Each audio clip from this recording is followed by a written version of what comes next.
Bismillahirrahmanirrahim. Assalamualaikum warahmatullahi wabarakatuh. Di video kali ini saya akan meneruskan tentang sebuah pengobatan yang tekniknya adalah dengan menggunakan sayatan dan juga dengan menggunakan tusukan, yaitu pada metode pengobatan bekam. Sebagaimana kita ketahui bahwasannya bekam merupakan sebuah pengobatan tradisional yang sudah sangat populer dewasa ini, dan bekam juga sudah merupakan sebuah pengobatan yang menjadi rekomendasi dari para atlet olahraga ketika mereka mengalami cedera pada ototnya. Maka ketika mereka mengalami cedera pada ototnya, mereka berusaha untuk menerapkan sebuah pengobatan bekam ini untuk merilis cedera yang terdapat pada otot mereka. Ya, sebagaimana yang pernah kita ketahui bahwasannya ada sebuah website yang mengatakan di Langit 7 ID diberitakan bahwasannya pada saat Olimpiade yang terjadi di Tokyo, yaitu sekitar tahun 2020, ya, sedang berlangsung Olimpiade tersebut, yaitu di bidang atletik renang. Banyak tertangkap kamera para atlet ini yang memiliki tanda-tanda merah di badannya, yang tentunya ini merupakan bekas dari terapi bekam. Bahkan hal tersebut bukan pertama kalinya. Ya, di Olimpiade tahun 2008 juga di Beijing, seorang perenang Cina yang bernama Wang Kun pernah menggunakan terapi bekam ini.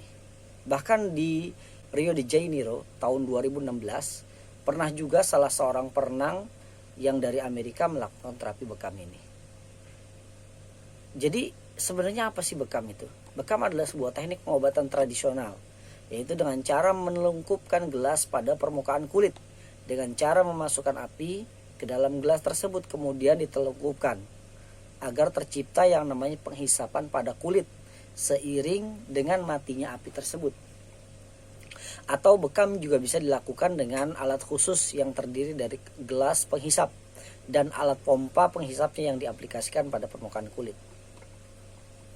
Cuma dalam hal ini saya tidak bahas lebih jauh tentang permasalahan bekam. Yang ingin saya bahas adalah tentang terusan yang kemarin, yaitu tentang bekam sayatan dan bekam tusukan. Sebenarnya apakah mereka keduanya ini sama, ataukah ada keuntungan dan kekurangan dari berbagai macam teknik dari tusukan dan sayatan ini? Yang menurut hemat saya, ya intinya tidak ada yang sempurna. Bahkan jauh dari kata sempurna, karena masing-masing teknik tersebut pasti ada kekurangan dan juga ada kelebihan. Walaupun di sisi yang lain pasti bisa jadi teknik tersebut lebih unggul daripada teknik yang lainnya. Seperti misalkan ketika kita melakukan penyayatan ataupun melakukan penusukan ketika membekam, maka pada saat itu terjadi yang namanya perusakan kulit. Yang sebagaimana kita ketahui, kulit itu ketika terjadi rusak dan kemudian beregenerasi, untuk anak-anak itu sekitar 21 hari, maka kulit itu menjadi sempurna dalam regenerasinya. Kemudian orang dewasa itu sekitar 28 hari. Makanya kenapa bekam itu sangat baik sekali dilakukan sebulan sekali. Ya, karena apa? Karena regenerasi sel pada kulit itu sudah selesai. Ya, sudah selesai perbaikannya sekitar 28 hari. Berarti pas di hari di bulan yang akan datang, maka ini cocok sekali untuk dilakukan pembekaman, ya.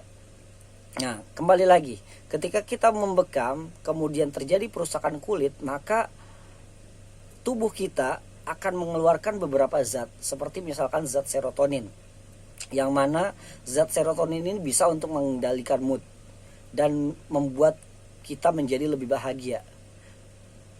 Akan tetapi seseorang yang terjadi kekurangan zat ini, maka tentunya akan mudah depresi, akan mudah cemas, bahkan insomnia. Makanya kenapa yang setelah dibekam itu sangat nyenyak sekali di dalam tidurnya, karena terjadi pengeluaran serotonin ini. Kemudian misalkan ada juga keluar zat histamin, ya, yang mana zat histamin ini adalah zat amina biologis yang diproduksi dari sel darah putih dan banyak juga dipelajari di dalam ilmu-ilmu pengobatan konvensional, ya. Dan kalau ilmu pengobatan tradisional sebenarnya tidak terlalu tidak terlalu sampai ke sini, bahkan nggak sampai ya.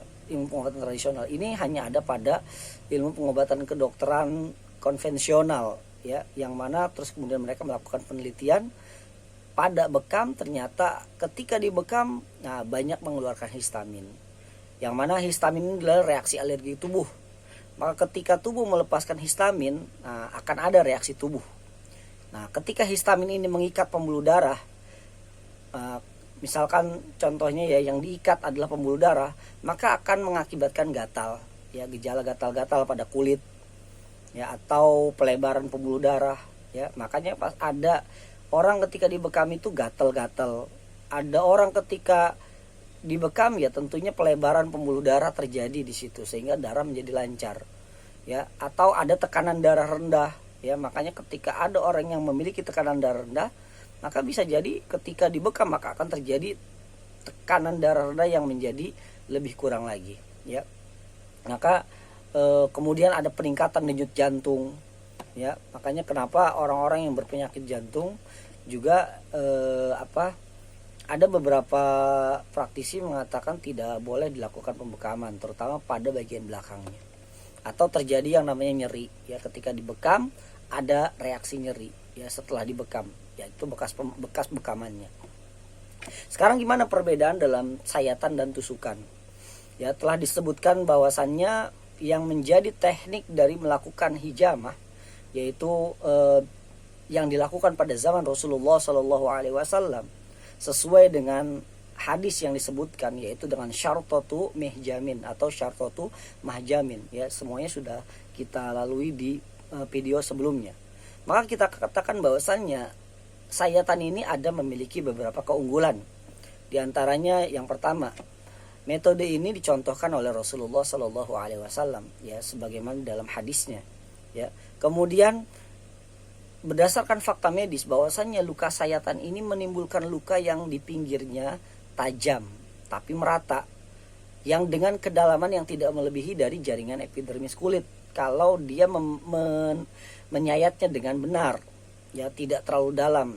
Nah, dengan luka yang sempit dan kecil, maka dikatakan luka ini bisa lebih mudah untuk sembuh ya, dan bisa akan segera normal kembali. Kemudian ada yang mengatakan bahwasanya luka sayatan ini kedalamannya hanya 0,1 mm, hanya pada ada jaringan dermis ya, kulit, hanya mengenai pembuluh darah kecil, yaitu pembuluh darah kapiler. Tapi menurut saya untuk bisa mencapai pembuluh darah kapiler, justru kalau kita lihat dari bagan kulitnya, maka pembuluh darah kapiler itu ada pada jaringan dermis ya, bukan di jaringan epidermisnya ya. Nah, makanya kedalamannya itu harus sekitar 0,5 ya, 0,5 mm. Ketika dilakukan penyayatan maka darah baru akan keluar.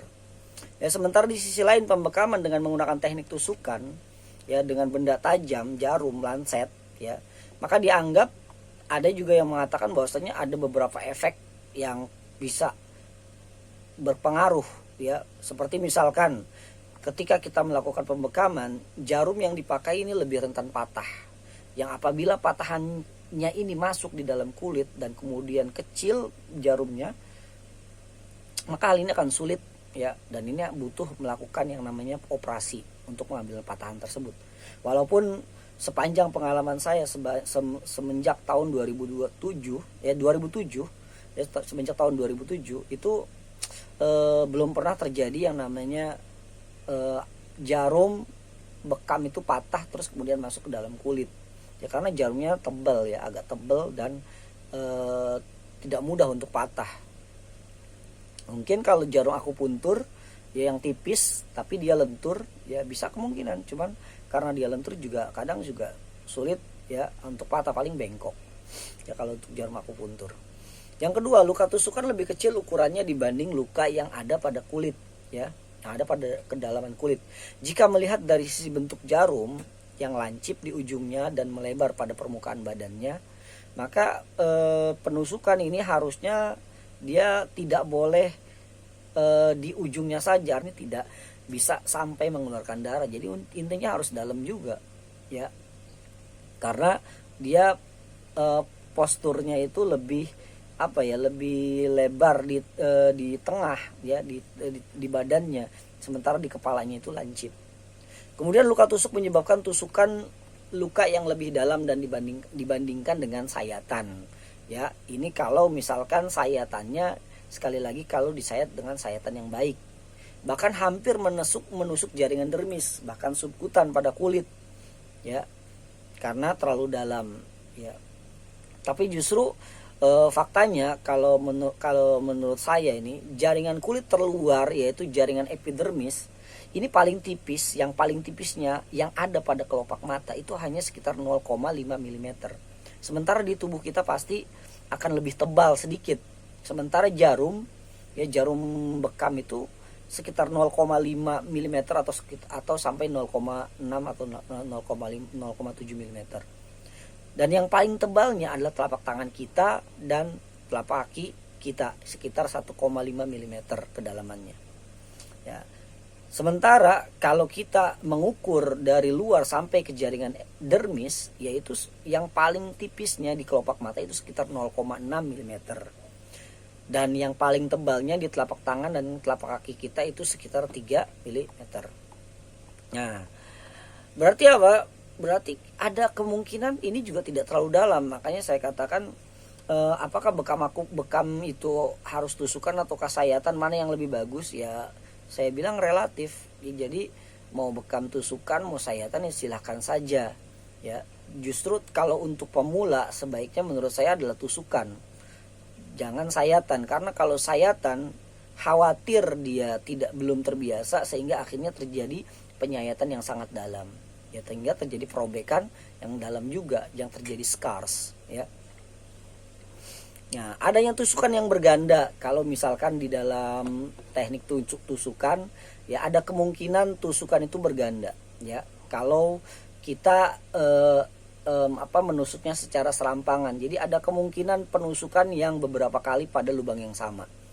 Yang tentunya ketika terjadi penusukan beberapa kali pada lubang yang sama, hal ini bisa menyebabkan jaringan kulit lebih banyak terjadinya rusak, yang kemungkinan bisa berdampak tetanus. Hal ini bisa dilihat ketika adanya bekas tusukan jarum yang menghitam pada tubuh si pasien kita.